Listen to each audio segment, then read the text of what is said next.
A very good morning, my dear students. Hope you all are fit and fine at your home and also have done the textual exercises that I have given in our last class. Yes?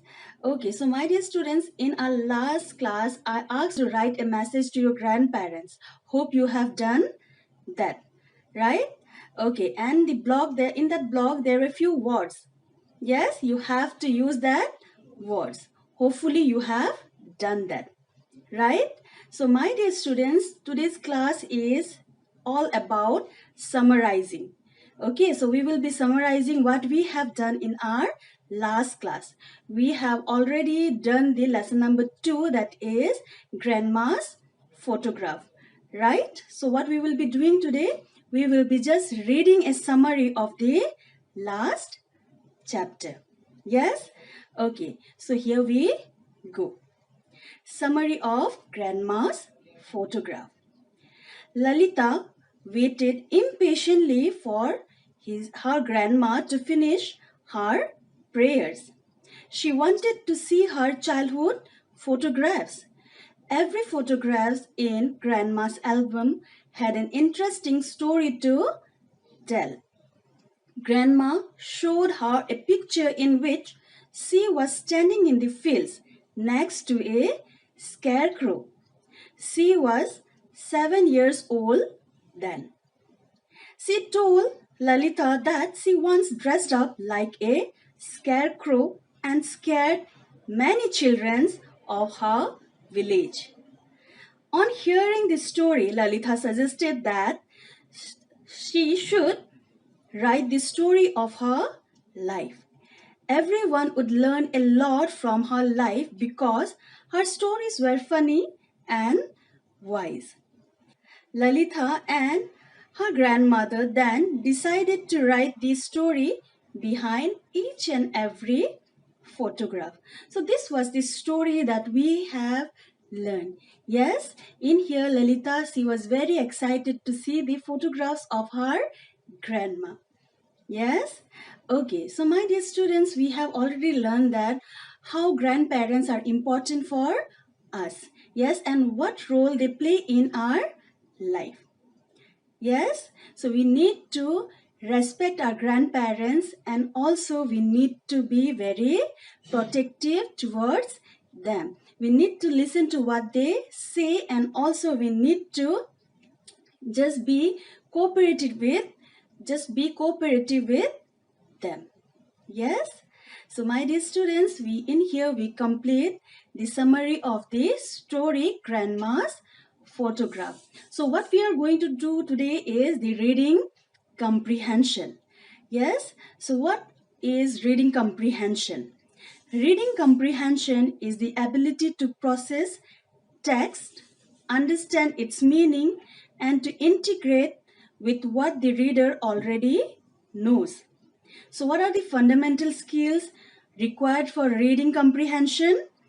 Fundamental skills required in efficient reading comprehension are knowing the meaning of words, ability to understand meaning of the word from the context, also the ability to identify the main thought of a passage and ability to answer questions that are given in the passage. So passage reading are very easy if you know how to answer the questions. Okay, so what happens in reading comprehension? A passage is already given to you all. Yes, you need to read the passage very nicely, thoroughly, each words, and then you have to answer the questions. So for reading comprehension, it's very important to know the meaning of the words. So in each chapter, we are doing the new words, right, and their meanings. Yes, which will help us to know many words, which will help us in building our vocabulary, right? So my dear students, here we will be doing the reading comprehension of page number 20. Yes, so we will practice this in our today's class. So I'll be giving one more passage as your homework. Okay, that will be from your book itself, but another one more passage. I'll just read out what you have to do it. You have to find out the answers of that. Got it? So here we go. Reading comprehension, page number 20, passage 1. Read the passage and answer the questions given below. In Amlapuram lives a young shepherd named Ramu. He works for Mani, a farmer. Every morning, Ramu opens the gate of the pen shed with a bunch of keys. This is where the sheep are kept. He drives the flock of sheep into the forest where they eat grass. In the forest, Ramu is not alone. He has a dog to help him. My work is impossible without Blackie, he says. Blackie helps him to control the sheep. Blackie also guards Ramu and the sheep from wild animals. Blackie is a loyal and helpful dog. Got it? So what we have learned from the passage? That there is a young shepherd whose name is Ramu, right? And he lives in Amlapuram. He works for Mani, a farmer. So what he does, every morning he take the flock of sheep into the forest. So he was not doing all the works alone, okay? So there was a dog whose name is Blackie, who always helped Ramu in doing his work in a very easier manner. He not only helps him in controlling the sheep also, but he helps them from the other wild animals. Yes, so hope you have understood the passage. So one more trick, if I have to tell you how to find out the answers from the passage, is whatever words you feel that it's difficult or it's hard, isn't it, or important, you need to just underline those words. Yes, my dear students, please use dictionary whenever you need for that. Yes, look the dictionaries, look the words that you don't know and you want to know more meaning about it. Okay, so come to now the question answers. So passage 1, the first question is very easy. Who lives in Amlapuram? So it's very easy. We already know. Yes, a young shepherd named Ramu lives in Amlapuram. Right? Okay, who helps Ramu with his work? Who helps? Ramu's dog, right? Okay, Ramu's dog, Blackie, helps him with his work. Got it? Okay, so what is question number 3 now? Write the plural form of words given below. So what are plural form? One and many. Yes, so what we will be doing, the singular and plural in the modules. Okay, so singular means one and plural means many, right? Okay, so the first is sheep. So what is the plural form of sheep? The plural form of sheep is sheep. Okay, the same plural form is, the sheep is same as for the plural form. Like if another example I have to give is fish. We never say fishes. Okay, it is fish. Like deer, deer. Got it? So plural form of sheep is sheep. Yes, number B now. Key. So what is the plural form of key? Keys. Yes, Keys. Keys. Yes, number C now.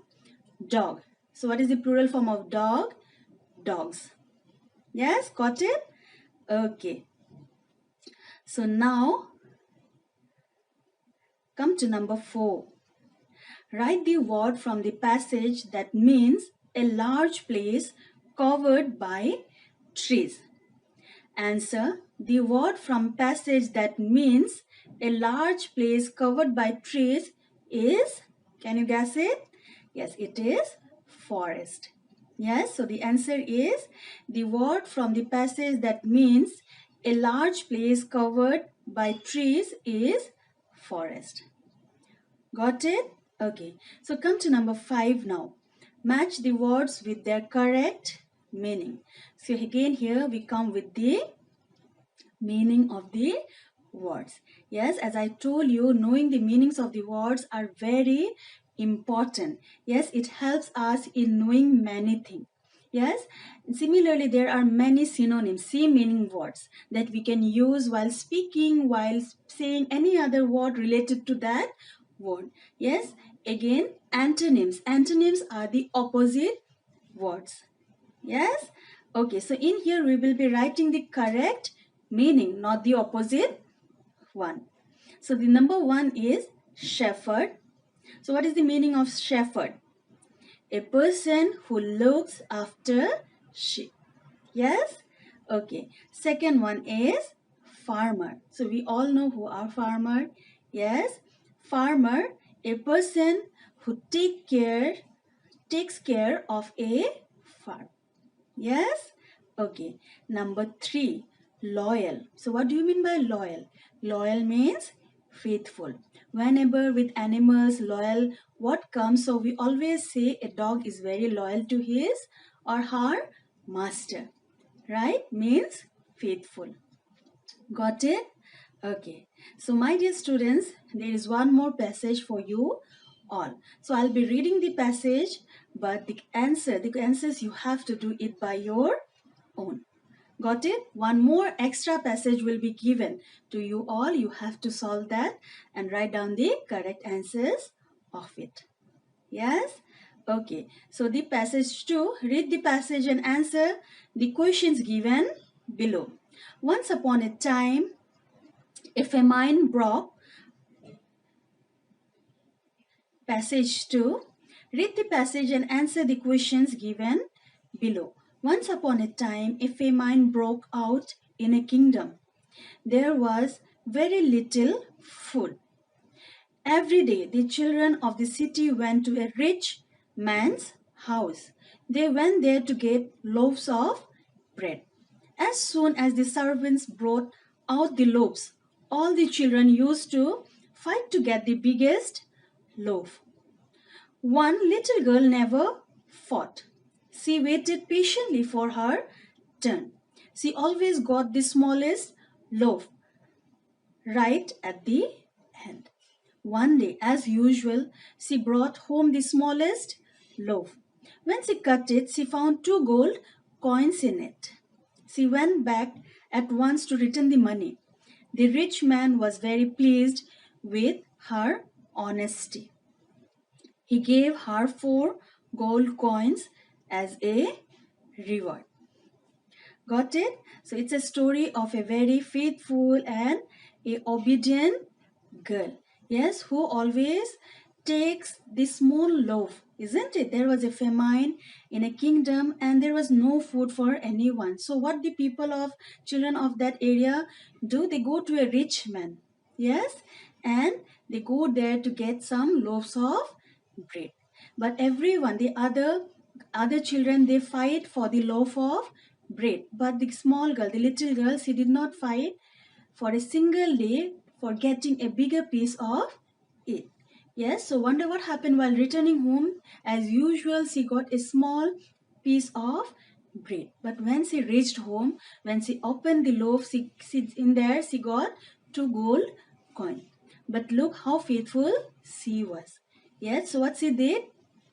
She just took that 2 gold coins and also she just went to the place from where she got it, looking at her honesty, her faithfulness, isn't it? She was very honest.